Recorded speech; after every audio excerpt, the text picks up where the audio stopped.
HH-ko etapan hainbat lan egin dituzte. Udaberriarekin batera, tximeleta eta belarrauek egin dituzte.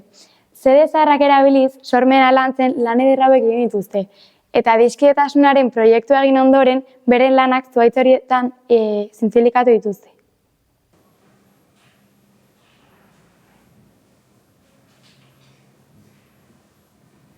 Seigarren mailakoak maskara afrikarrak egin dituzte. Kartoia, papela eta tenpera erabiliz. Bakoitzak nahi duen forma eta kolorek erabili dituzte.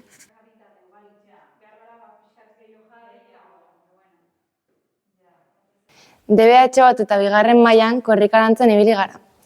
Euskara eta euskal kulturaren erreferentzi puntu asko dauzka. Adibidez, Lauburua, Irulegiko eskua eta abar. Aurten, HH irutik hasita DBH birako ikasleek jaialdia egin du, ikastarako jaialdia, eta gaia korrika izan da. Hemen dago guk jaialdin irakurri genuen Leikukoko mezua, eta ondon bitxikeri batzuk korrikari buruz. Baita ere, gure ikaskide baten ama etorri izan, eta laseran inprimatutako argazkia lienzera pasatzen erakutsi zigun. Lehenengo argazkia lienzera pasatu genuen, eta gero material desberdinak erabiliz, bakoitzak bere sormenarekin egin zuen marrazkia. Irudimena eta sormena lantzeko helburuarekin, LH bostekok hainbat artelanetan ibili dira. Irudi geometrikoak, kolasa eta puntillismoa. Eta Spaz elkartearen laguntzarekin baita saskigintzatan ibili dira.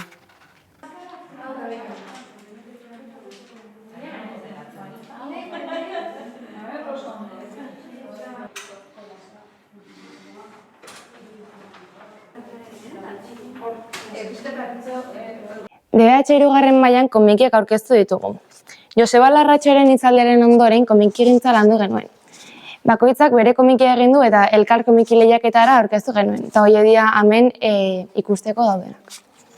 Eta DBH laugarren mailan Txillidaren mendeurrena ospatzeko Lehenburreko lantokian egon ondoren grabatuak, kolasa eta tinta txinatarra erabiliz marrazki desberdinak eta artelan desberdinak egin dituzte.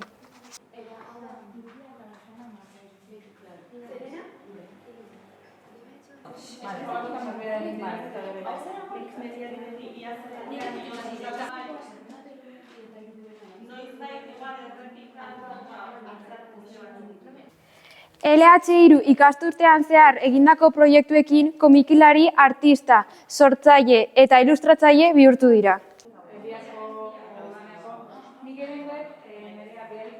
LH2koak proiektuarekin jarraituz argia, eguzkia eta inguruan ditugun koloreekin artelan hauek egin dituzte.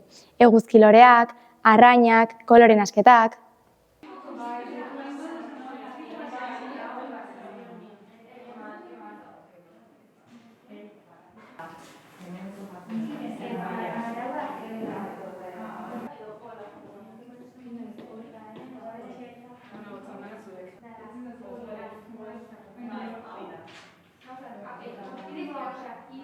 LH batekoak izkiak lantzeko lanketa ezberdinak egin dituzte.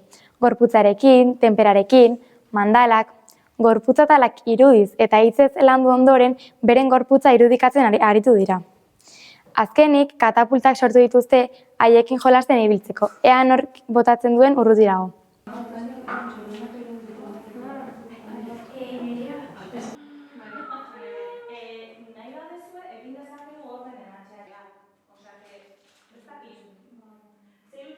Hau adibidez, gero hau zer tokatzen zaio.